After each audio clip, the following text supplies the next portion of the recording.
Setelah diluncurkan secara global akhir September silam, Infinix Zero Ultra tiba di Indonesia. HP ini membawa spesifikasi yang edan, ada fast charging 180 watt dan kamera 200 megapiksel.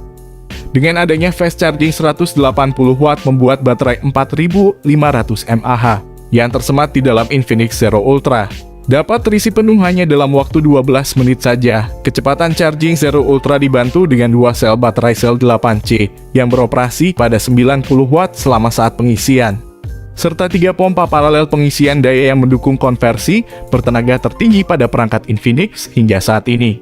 Teknologi ini dibuat untuk mengurangi panas saat mengisi daya dan meningkatkan umur perangkat bahkan di lingkungan dengan suhu tinggi. Chargernya menggunakan teknologi GaN yang membuat charger berukuran kecil namun punya konversi 99%. Pengguna tidak perlu mengkhawatirkan keamanan, sebab HP ini menggabungkan 20 sensor suhu dan 111 mekanisme keamanan perangkat keras dan perangkat lunak. Baterai Infinix Zero Ultra sudah tersertifikasi TÜV Rheinland Safety Certification, Transion UFC 6.0 protokol, dan struktur algoritma yang dikembangkan sendiri. Infinix Zero Ultra hadir dengan desain premium. Ponsel ini memiliki layar melengkung dan hadir dalam pilihan warna cosmic silver dan hitam dengan kaca bertekstur 3D pada bagian belakang. Seperti biasa di dalam box penjualan ada kepala charging sebesar 180 watt, buku kitab panduan smartphone, dan tentunya juga ada smartphone Infinix Zero Ultra dengan case bawahan yang bening.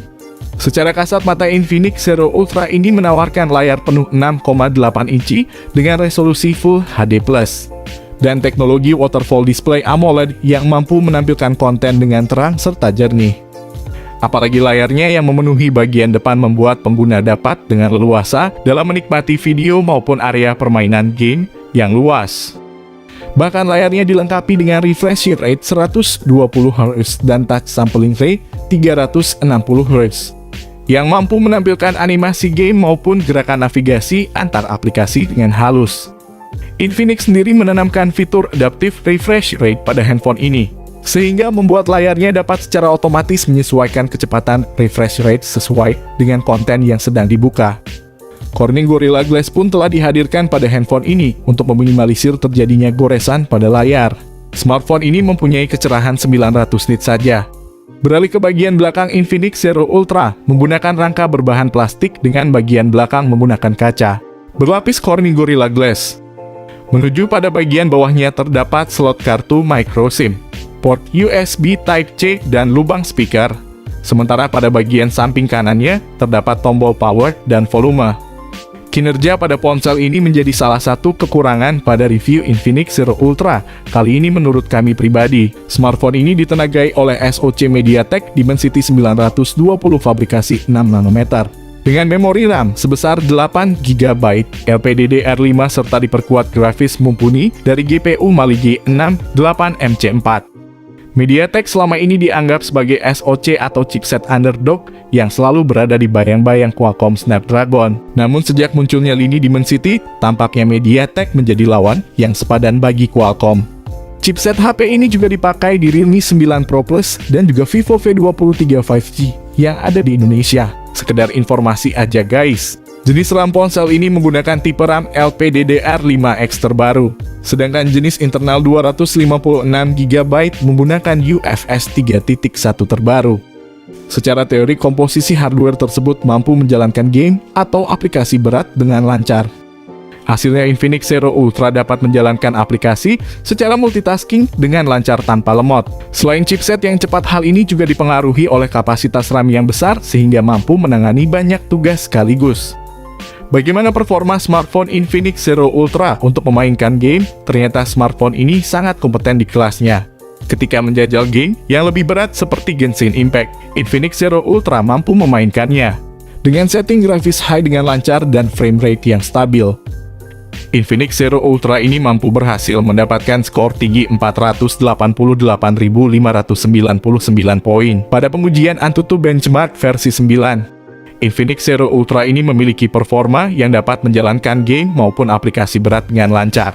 Smartphone Infinix Zero Ultra ini menggunakan sistem operasi Android 12 dengan balutan antarmuka XOS 12 khas Infinix. Salah satu kelemahan pada review Infinix Zero Ultra kali ini adalah jaminan update yang diberikan Infinix, yang meliputi 1 kali update Android OS saja. Untuk sektor fotografi, Infinix juga tak main-main, ada 3 buah lensa yang disematkan oleh Infinix di bagian belakang perangkat. Dan itu terdiri dari kamera utama 200 megapiksel Samsung ISO HP1 dengan fitur OIS camera, yang dipasangkan dengan kamera ultra wide 13 megapiksel serta kamera makro 2 megapiksel. Sementara itu, untuk menjawab permintaan dari mereka yang suka foto selfie alias narsis, Infinix juga mempersenjatai Infinix Zero Ultra dengan kamera depan 32 megapiksel. Jenis kamera dan sensor HP ini sama seperti Xiaomi 12T Pro, yang baru saja dirilis dengan kamera 200 megapiksel dengan sensor ISO HP1.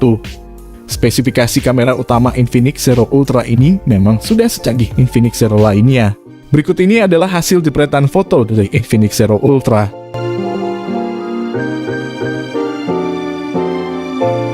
Kemudian untuk mendukung aktivitas lain, ada juga beberapa fitur koneksi jarak dekat, seperti Bluetooth 5.2, koneksi NFC, MediaTek Hyper Engine 3.0, dual speaker stereo, USB Type-C, dan USB on the go. Sementara itu pada HP Android ini sudah tidak menyediakan lubang audio 3,5 mm dan juga slot micro SD, sebagai lubang kabel headset dan penyimpanan kartu SD. Sektor baterai memang menjadi daya tarik tersendiri pada review Infinix Zero Ultra kali ini, dengan berbekal baterai 4500 mAh, dengan pengisi daya cepat 180 Watt. Berbekal fitur 180 Watt fast charging, pengisian daya baterai Infinix Zero Ultra mampu dilakukan dengan cepat dari kondisi 0% ke 100% hanya dalam waktu 13 menit. Bergerak ke sesi lain, kini saya akan mengupas harga Infinix Zero Ultra terbaru sebagai informasi pelengkap dalam pembahasan kali ini. Harga smartphone Infinix Zero Ultra 68GB, ROM 256GB terbaru di Indonesia.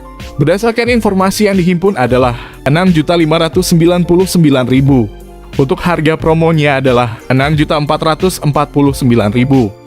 Berdasarkan hasil review Infinix Zero Ultra oleh kami, smartphone ini menawarkan beberapa segmen yang powerful. Sayangnya yang kurang dari HP ini cuma memakai chipset Dimensity 920. Di harga yang 6 jutaan kalian sudah mendapatkan chipset Snapdragon 888, Dimensity 8100 dan juga Snapdragon 870. Jadi untuk segi chipset HP ini masih kalah dengan brand lainnya. Apalagi chipset Dimensity 920 di HP Realme cuma dihargai 4 jutaan. Tentu saja harga ponsel cerdas ini tak bisa dilepaskan dari kecanggihan spek dan fitur-fiturnya yang diusung untuk menjamin kebutuhan para pengguna. Berbicara soal penjualan HP ini di Indonesia, HP Infinix Zero Ultra sudah resmi diperkenalkan dan dijual di toko online mulai 7 Oktober 2022. Kesimpulannya, secara umum Infinix Zero Ultra adalah sebuah smartphone premium yang menawarkan pengalaman dan fitur layaknya smartphone flagship. Untuk multimedia, smartphone ini sangat powerful dan memadai untuk kebutuhan komunikasi, gaming, dan multitasking. Performa kamera belakangnya bisa diandalkan karena sudah dilengkapi OIS camera. Infinix Zero Ultra tak hanya dibekali dengan kapasitas baterai biasa aja, tetapi juga pengisian daya tercepat di kelasnya 180 Watt. Fitur yang diusung Infinix Zero Ultra memang cukup lengkap meski tidak dilengkapi slot ekspansi memori dan juga port audio 3,5 mm. Jelas Infinix Zero Ultra adalah smartphone yang sangat layak dipertimbangkan bagi konsumen yang menginginkan performa dan pengalaman ala smartphone flagship. Entah kenapa saya ragu untuk merekomendasikan kalian membeli HP ini. Saya sangat sayangkan kenapa HP ini masih pakai Dimensity 920. Oke, itu dia tadi pembahasan dari kami mengenai HP Infinix terbaru, yakni Infinix Zero Ultra 5G. Entah kenapa saya ragu untuk merekomendasikan kalian membeli HP ini. Jika ada pertanyaan tentang seputar HP ini, kalian bisa komen di kolom komentar ini, kami usahakan membalas semua komentar dari kalian.